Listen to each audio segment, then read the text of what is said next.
Hey guys, it's Jen. What's up? So it is late. It's late for me. It's like a little bit after 11 o'clock. I was lying in bed and I had all these thoughts running through my mind. I can't even sleep. So I'm like, let me just get up and talk for a little while. I'm like freezing. I look like a hot mess. I was ready for bed. So, excuse my appearance. But again, my mind was just going and going and going in bed. So, um, I'm like, let me just get these, ideas out so I can sleep, first of all. Second of all, if I was actually able to fall asleep, I would never be able to capture, again, what I was saying, the way that I was saying it, at least. And I don't even know if I'll do a good job now. But so I'm in bed and I'm just thinking about how I feel like people are really suffering. People are really upset and sad and in their feelings, and I get it. It's hasn't been an easy last couple of years, and certainly the next couple are not going to be easy by any means either. So we're in it. And I was chatting with a friend today, and just like a little bit, I said something about like there's so much good happening or something like that, and she's like, "Oh, I'm glad you see it," and I'm like, "Yeah, it's like great." And it's not that I don't get sad or that I suffer too or that I, you know, have gone through my process really, the beginning of this ordeal, we'll call it, at the end of 2019 into 2020. Like I definitely had a hard times. Um, and a lot of it was around um, the full realization of what actually is transpiring and why and who the players are around that and around discovering how much of my energy was still attached to the system, right? And somebody that's, considers themselves to be progressive and forward thinking and independent, and, to find yourself like, wait a minute, I'm still dependent on electricity and all these other things, and having that come up into your awareness with around different scenarios that could potentially play out. You're like, yeah, I'm dependent still. I'm not as independent as I thought I was. And that could be really scary, or at least it was for me. So I get that. Um, but, I can't help but to see and feel that, and it's been talked about in the spiritual community for a long time of like the new earth and there's two worlds and, what's going to happen. And I made the joke in a particular video where, I said something about like a split, there's two different worlds. And the person was like, can you give me an example? And I was like, absolutely not. If you don't see it, I can't help you to see it by now. It's pretty apparent. So, at least to me, and I think to a lot of people, it's pretty apparent. I mean, you have these two camps, you have these two schools of thought, if you will. And, I was talking to another friend today, and I was saying how it might be more than two, it could be three or four. Or we talked about the neutral point and all that. So, but yeah, there's definitely like the old way and the old system, and there's a new system that's being born. And I've spoken about that many times too, of how we have to just focus on creating the new and what does that look like and feel like. And it's coming from a different energy point than the old system. Was the old system really working for you? I mean, it really wasn't working for me. Again, I was probably doing things differently to some degree that made me feel satisfied. So I could, feel satisfied.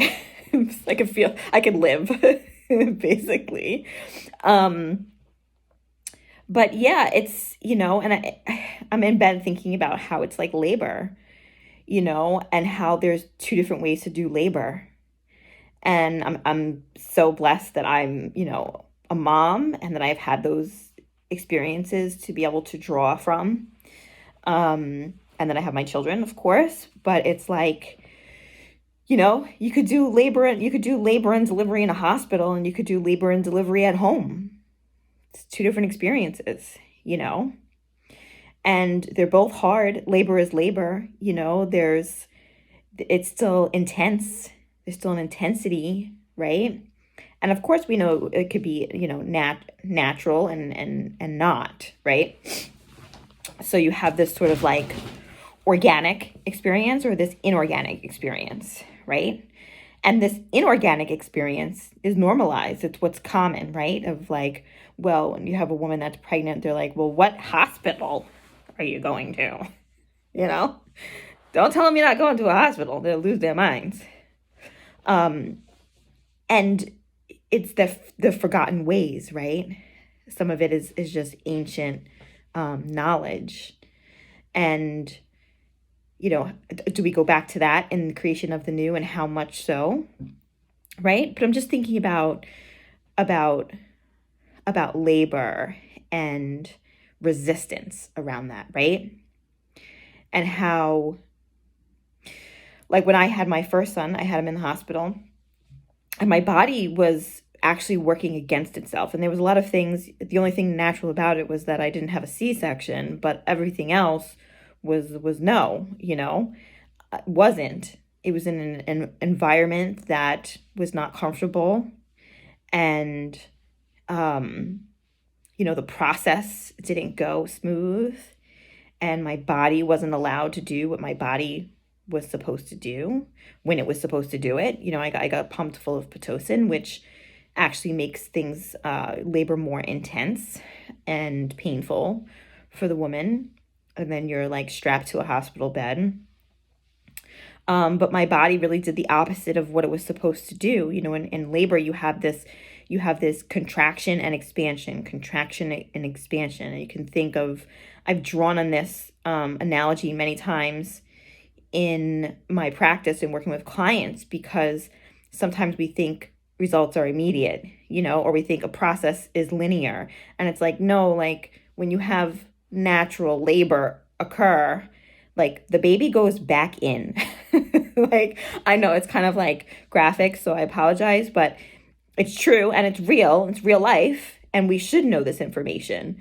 When I had my home birth, I was completely freaked out. I'm like, the baby is going back up. Like, no, please stop. It was like one of the creepiest feelings to me, to feel like, no, this is moving in the wrong direction. And oftentimes we feel like we're moving in the wrong direction, and that's not actually what's happening. It's that there's this contraction, there's this pulling back in to be able to prepare for the next push forward, right? Anyway, I've just been thinking about how there's a lot of resistance in not wanting to let go of the old, right? There's a tensing up around that doesn't allow for the natural unfolding of the natural process to occur. And, like I said in about, 2019 and 2020, like that was true for me too. Like I can almost visualize us as like chiseling concrete off of ourselves, right? Like we are busting out of the old formats and into something new. And it's not that it's still intense. It's still labor, but it's moving into that process and not resisting it is way more organic than thinking we're going to stay with the old and that it's going to be fine and it's going to go back to normal. It's not. I'm sorry to bust anybody's bubble, but it's not going back to the way it was. Never again. And I was having a conversation with another friend about Manhattan, how we used to go to Manhattan and we used to have a fun time. And, even after 9/11, we would go and we felt safe and we would just, be our 20-year-old selves. What better did we know of anything, really? But how that's changed drastically, and how it just will never be the same. And that's okay. That's definitely okay, because as humans, we want things to stay the same, and people talk about, climate change. The climate is actually supposed to change. Newsflash. Nothing is supposed to stay the same. The earth is dynamic. The earth is a living being, and it's supposed to change and shift. And as are we, and as are structures in society. That's just the way it is. So we can go with it. And I'm not saying that's easy too, because there's a lot of letting go and surrender and change and acceptance. And we have to move through the grief process, which is not easy. And it's not linear, right? We cycle back through emotions of sadness and anger and depression and anxiety and all this. The same thing like a home birth. Like, it's not easy. The intensity, right? But at the end of that, it's like when you have that baby in your arms and you're like, this is so peaceful. This is so magical. This is so how it's supposed to be, versus doctors in your face and bright lights and the baby being ripped from your arms and all things that go against our natural intuition, our natural go against our nature, right? Go against our instincts to nurture and care for. So it's like moving away from the old is still intense. It's still painful. But when we can get on the other side of that, or we can see the joy in that when we're going through it, that, hey, there's a great reward here, right? That's why women continue to have babies, even though it's painful. The reward is so great, that you forget the intensity, you forget the pain, you forget, you have your eyes on the prize, right? So it's the same thing here. And now some people will continue to work with the old system and they'll want to attach that. And we know some people will live in ruins, because it will be ruins, and they'll call it paradise, right? It's just where they're at in their level of perception, and not wanting to go through the same process that we do. Although I'm sure it will be a different kind of pain, right? I still had pain still had intensity and pain when I had the baby in the hospital, but it was different. It was a different experience, right? Inorganic versus organic, right? So the other thing is too, as we consciously choose which experience we want to have, we also have to pay attention that if we're choosing the organic process, that there will always be parts of the old system that want to plug into us. It wants to plug in, because as the old starts to die, and it knows that it's dying and it really can't continue, it still needs sustenance, right? So it's going to look for that. And it looks for it in a lot of different ways. And some of it is obvious, I guess you could say, and some of it may not be obvious. And that's why I think, when we talk about spiritual gifts and spiritual wisdom and moving through a spiritual process, discernment is key. I've always said discernment. And, discernment, I feel like, has different degrees as well, right? And how do you discern? How do you use your intuition? For me, I can look at something and be immediate no. I know automatically. It's a no. Because I can feel the energetic signature from it just by looking at it. And conversely, some things are automatic yes. I already know. This is a yes, right? And other things I might have to filter through. I might have to go through a process of, is this something that actually aligns, or is this something that doesn't actually align? And I don't go by how it looks, or how it sounds, or how it smells, or how it tastes, right? Because these things are not reliable. Newsflash, we suck. We suck at discerning through those means, right? You have to go through a process and deciding, is this something that aligns or not? And that process involves you being a clear channel and dropping things out, dropping things out from your system that would give you a false lens, right? The rose-colored glasses, per se. You got to drop it. And that's not easy for some people. It's like kind of like the same thing if you walk into a person's house and they have all this toxic stuff. It's like, well, you gotta get rid of your detergent.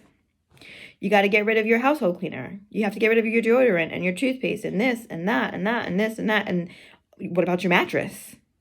Like, it gets, right? It could be very overwhelming. And there are some people who eliminate one by one by one. And there's some people who go all in and they just take everything out of their house and replace it with something like Young Living, per se. Had to throw that in.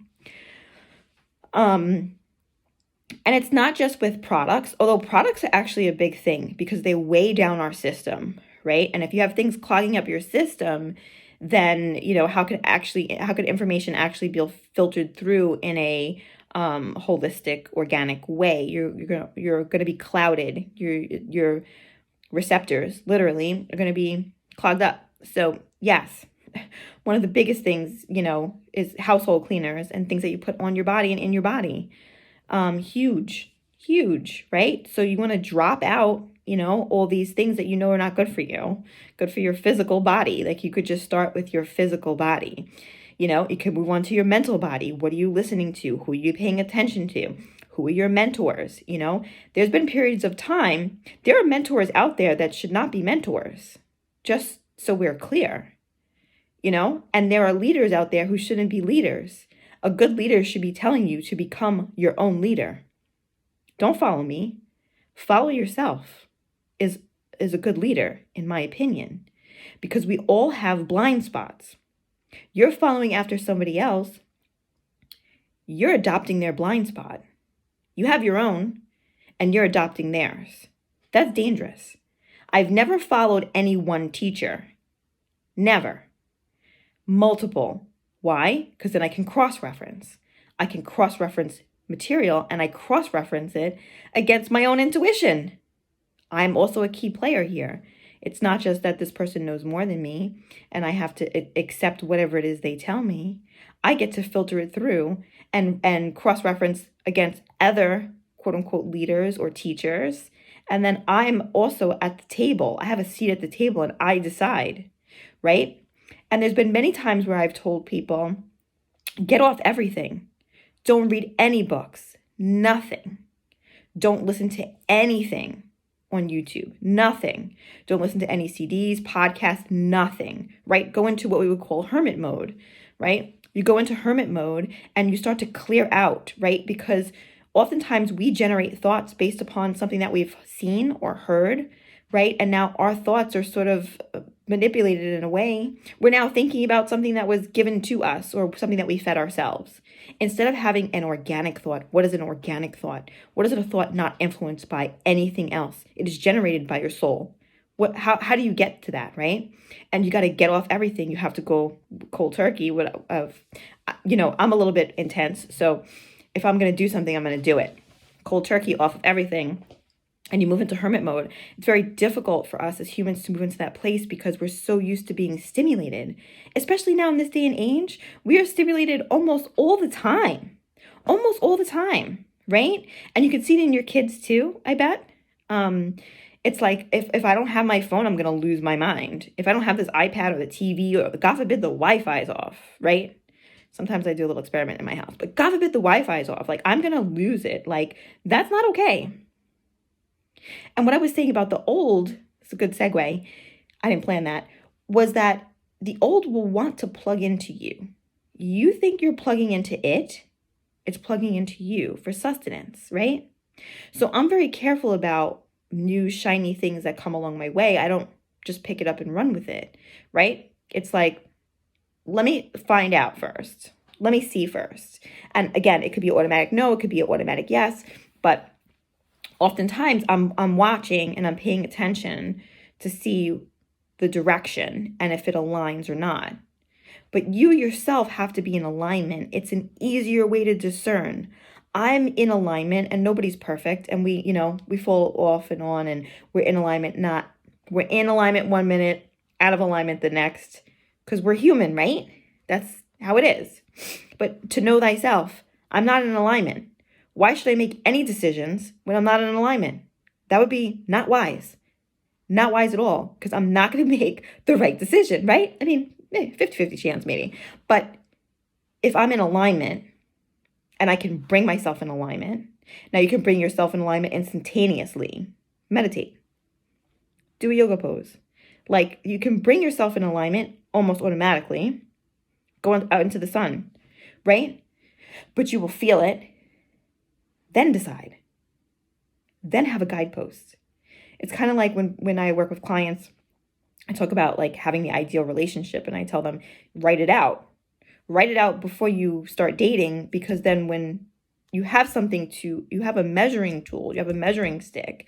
When people show up, now you have this thing already crafted that you can weigh a person against. Did they measure up really or not, right? Even in current relationships, you can do that. This person is not really meeting my needs. This person doesn't really fit, and so what should I do about that? So yeah, that's just, some of the thoughts that I, was having. And there was something else too, and now I don't remember. Is it important really? Because if it was, I would have remembered. I don't know. I have a lot of thoughts. That might not be true.